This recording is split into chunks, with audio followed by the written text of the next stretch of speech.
tahun 2004, di mana ada satu syarikat syarikat di negara ini disiasat supaya terlibat dalam pembinaan komponen atau peralatan centrifuge, ya, untuk yang dikaitkan dengan senjata nuklear yang disalurkan kepada Libya. Syarikat ini mengikut kenyataan daripada Ketua Polis Negara pada masa itu, Bakri Omar, dia umumkan syarikat SCOMI Precision Engineering disiasat sekarang berdasarkan maklumat yang diterima daripada CIA dan MI5, dan agensi siasatan pada masa itu adalah cawangan khas PDRM, ya, di bawah Kementerian Dalam Negeri. Dan akhirnya berikut siasatan itu, BSA Tahir ditangkap di bawah IC, disimpan 2 tahun, baru dibebaskan pada tahun lepas. Yang isu ni tadi bawa oleh balik pulau. Tapi poin saya adalah ini, apakah sekarang kita menubuhkan agensi baru dan dengan kuasa perbelanjaan yang besar, kuasa yang cukup teruk, melanggar hak asasi dan sebagainya. Soalan kepada Yang Berhormat Tumpat adalah, patutkah ini dibuat? Adakah kita secara ini mengatakan kita tidak yakin lagi dengan kapasiti atau keupayaan cawangan khas di bawah PDRM untuk menjaga keselamatan dalam negeri?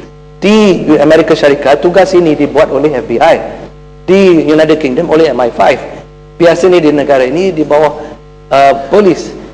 Tetapi sekarang kita melihat kita menubuhkan satu agensi baru, dan memang ini yang mengikut kuasa yang diberikan inilah satu agensi keselamatan.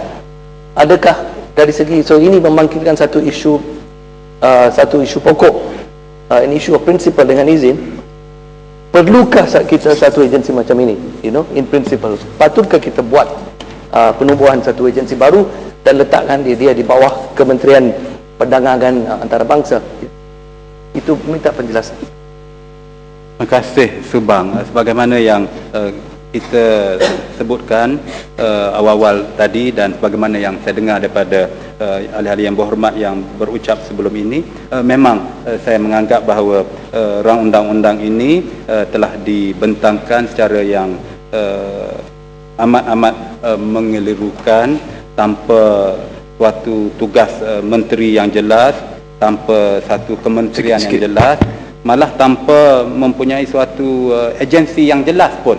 Bagaimana saya rujuk kepada rang undang-undang ini, pegawai-pegawai yang diberi kuasa mengikut istilah rang undang-undang ini datang daripada berbagai-bagai atau beberapa agensi, daripada custom, polis, agensi maritim, Suruhanjaya Komunikasi dan pegawai-pegawai lain. Jadi sekadar saya fikir untuk memenuhi tuntutan, desakan, arahan kuasa-kuasa luar yang tertentu, dan sekadar untuk menunjukkan bahawa kita ada rang undang-undang atau undang-undang akhirnya yang khusus berkaitan dengan isu ini, tanpa sebenarnya membawa apa-apa perubahan yang jelas.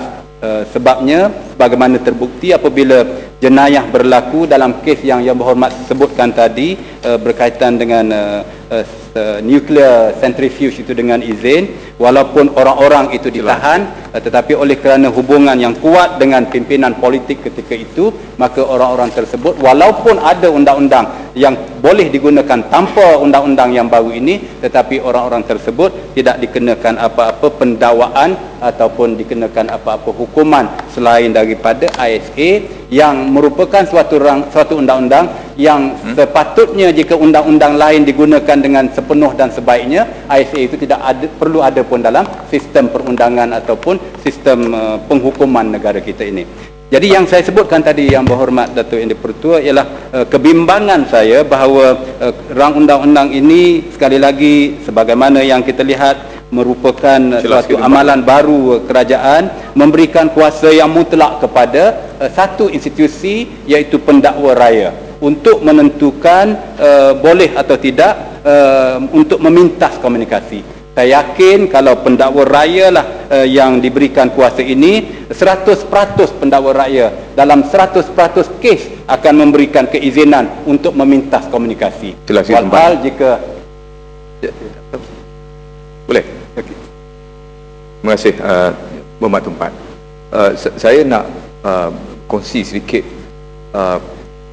Rasa Tumpak tadi mengatakan akta ini mungkin nampaknya dan terlihatnya dibuat dan disediakan agak secara tergesa-gesa.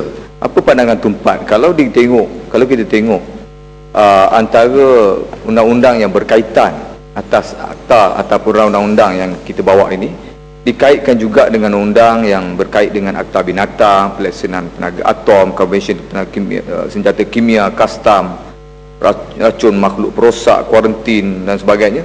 Tetapi ada satu elemen yang sangat penting juga yang berkait rapat dengan peralatan-peralatan yang boleh dianggap sebagai di dalam keseliaan barang-barang strategik ataupun perdagangan strategik, iaitu yang berkait dengan aktiviti petroleum yang disebut oleh Tumpak tadi. Agaknya kenapa kerajaan tidak memasukkan juga akta pembangunan petroleum atau akta petroleum dalam undang-undang ini sebagai akta yang berkaitan. Barangkali banyak elemen yang menyentuh tentang kepentingan ataupun sensitiviti kepada elemen yang ini dibawa untuk kita perhatikan bersama di bawah undang-undang berkaitan. Barangkali ini menunjukkan dengan jelas akta ini dibawa atau dicadangkan secara tergesa barangkali. Apa pandangan Tumpan? Terima kasih Indra Mahkota. Sudah tentu isu petroleum ini sebagaimana saya sebutkan tadi adalah isu yang besar dan penting untuk negara kita, dan sebagaimana yang kita dengar daripada Yang Berhormat Mulia Gua Musang, ianya jika benar apa yang Berhormat Mulia dedahkan dahulu, kita mempunyai rizab baru yang besar tetapi dinafikan. Tapi ini adalah menandakan betapa strategiknya minyak dan gas tersebut. Tetapi untuk menjawab secara khusus Indra Mahkota, saya mungkin dapat mengatakan oleh kerana sekali lagi PDA ataupun hal gas dan minyak ini kuasanya, kalau kes bahagian ini saya sebutkan pendakwa raya mempunyai kuasa mutlak, dalam kes minyak dan gas Perdana Menteri mempunyai kuasa yang mutlak. Jadi kuasa mutlak Perdana Menteri dalam kes gas dan minyak ini nampak jelas tidak mahu dikongsikan, digunakan kepada pihak-pihak yang lain. Jadi ini suatu isu yang besar yang saya yakin akan terus kita bawa, isu royalti minyak dan sebagainya. Jadi itu harapan saya, Datuk Yang Dipertua, supaya pendakwa raya sudah tentu tidak seharusnya diberikan kuasa mutlak dalam meluluskan permohonan untuk pemintasan komunikasi. Jadi dengan pandangan-pandangan tersebut saya ingin mengulangi kebimbangan kita bahawa undang-undang ini amat tergesa-gesa pembentangannya dan amat kabur implikasinya terhadap kepentingan negara kita, dan hasrat kita semua ingin melihat supaya ada perdamaian yang mutlak dalam dunia ini dan ada pengurangan yang sebenar dalam kes senjata-senjata, dan ada keikhlasan di pihak negara-negara besar dunia ini yang merupakan pembuat dan pengeksport senjata, supaya mereka juga ikhlas dalam pendirian mereka berkaitan dengan senjata ini secara umumnya. Terima kasih, Datuk.